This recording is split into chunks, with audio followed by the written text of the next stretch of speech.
在喧嚣退潮后，看见那些不动声色的微光，我们生活在一个被热搜和反转裹挟的时代。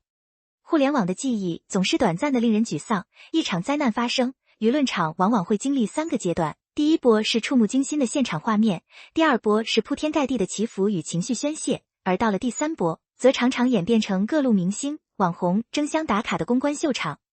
在流量为王的逻辑里，灾难有时不幸地沦为了一块检验人设、收割好感的试金石。然而，在11月27日这个初冬微寒的日子里，当香港大埔红福苑火灾的余烬仍在牵动着无数人的心时，歌手周深却用一种近乎反公关的笨拙方式，给喧嚣的舆论敞泼了一盆温润的水。他没有发长篇大论的通稿，没有购买热搜词条，只是默默地向上海复兴公益基金会捐出了100万元人民币，用于火灾的紧急救援与灾后重建。没有前呼后拥，没有闪光灯，这100万就像一场悄无声息的及时雨，落在了干涸焦灼的废墟上，也落在了公众日益疲惫的心里。在这个人人都急于表达我在场的时代，周深的不在场与真在场，反而折射出了一种更为稀缺的品质。百字公告里的逆向同理心，如果我们去拆解周深这次捐款的细节，会发现一个极其动人的切入点，在随捐款附上的公告中，只有短短100字。在习惯了用宏大词汇和排比句来彰显爱心的娱乐圈，这100字显得极其克制，甚至有些干瘪。但正是这干瘪的文字里，藏着一句极具分量的叮嘱，请先保证救援人员安全。这句话是整篇公告的灵魂，也是周深内心柔软底色的自然流露。在重大的灾难救援中，公众的视线往往聚焦于受灾群众的惨状，媒体的镜头也总是对准废墟上的眼泪。人们呼吁捐款，呼吁物资，却常常忽略了那些在火海、在泥石流、在余震中逆行的救援人员。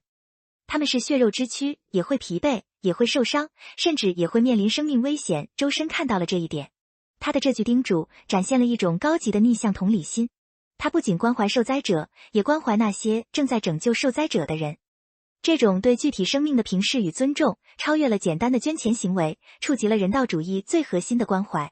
网友们之所以被这句短短的话打动，直呼他为实干派，正是因为在宏大的灾难叙事面前，这种对个体生命的细腻体察显得尤为真诚和可贵。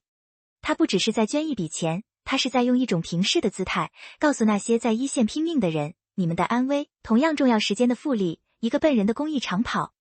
如果不是这次火灾捐款被媒体偶然提及，如果不是粉丝们在超话里如数家珍地扒出他的历年捐赠记录，很多人可能根本不知道，这个在舞台上灵动跳跃的歌手，在台下竟然是一个公益领域的常驻客。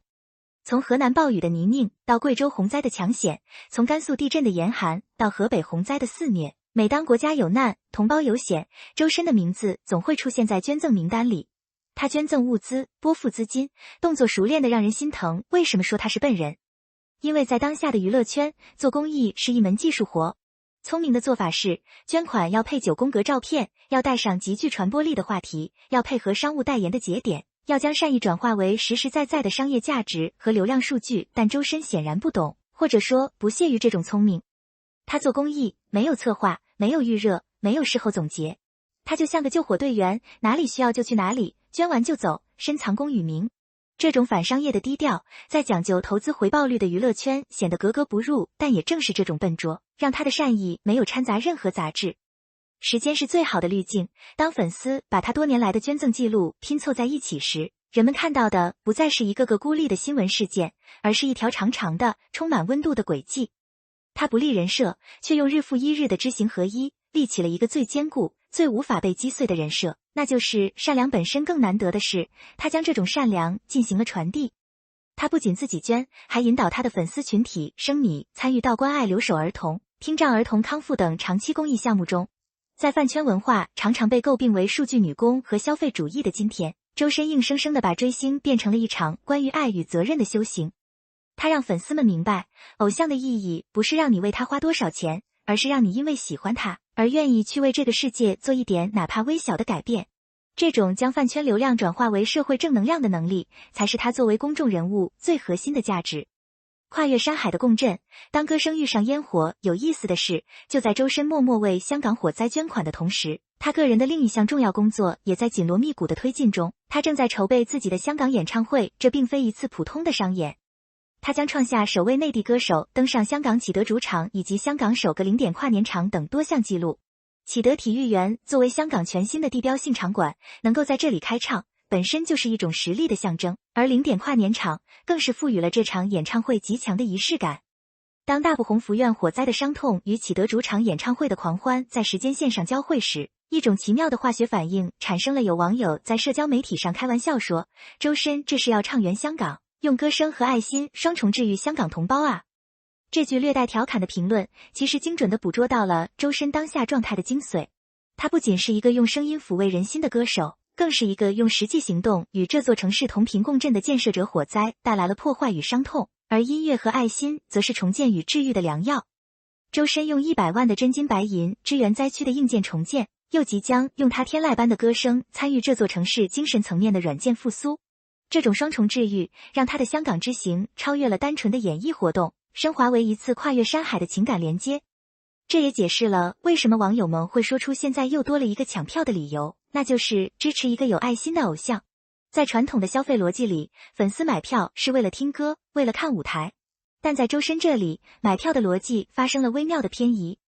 人们愿意为他的才华买单，更愿意为他的人品买单。当才华与人品形成完美的闭环时，偶像与粉丝之间就不再是简单的供需关系，而是一种基于价值观认同的深度羁绊。在流量退潮后，什么能留下？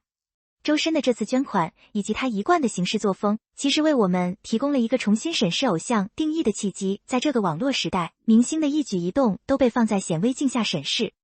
我们见过太多靠颜值和资本堆砌起来的完美人设在瞬间崩塌，也见过太多靠炒作和话题维持热度的流量明星在潮水退去后裸泳。公众的信任阈值被无限拉高，对偶像这2个字也充满了警惕与审视。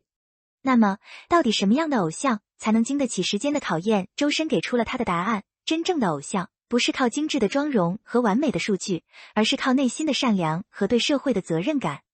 是在聚光灯下能绽放光芒，在聚光灯外能守住底线，是在自己拥有巨大影响力时，不忘反哺社会，不忘那些在角落里需要帮助的人。他的存在，证明了流量和正能量从来不是对立的。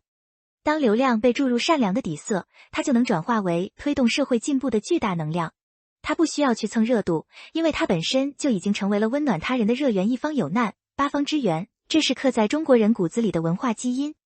周深用他的行动唤醒了这种基因在当代社会的表达。他不仅是在支援一场火灾的救援，更是在用实际行动呼吁，在这个充满不确定性的世界里，我们每个人都应该成为那个伸出援手的人，让爱心跨越山海，照亮灾后重建的前行之路，也照亮我们彼此内心的角落，让善意成为最长情的告白。文章写到这里，我不想用网络上那些诸如 YYDS 之类转瞬即逝的流行语来总结周深，因为他的所作所为配得上更庄重、更绵长的赞美。11月27日的这100万，只是周深漫长公益路上的一个小小路标。未来，他还会唱更多的歌，走更多的路，做更多不为人知的好事。大埔鸿福苑的火灾终会被扑灭，废墟也终将在各方支援下重建。但在这场灾难中，那些传递出来的温度，那些人与人之间守望相助的善意，将永远留存。我们期待周深在启德体育园的零点跨年演唱会上，用歌声点燃全场的激情，但我们更期待他能继续像现在这样，用他不是张扬的善良，去温暖那些需要帮助的角落。当歌声散去，繁华落尽，真正能留在人们心里的，永远是那些不动声色的微光。而周深，正是那个在喧嚣时代里，默默提着灯笼前行的人。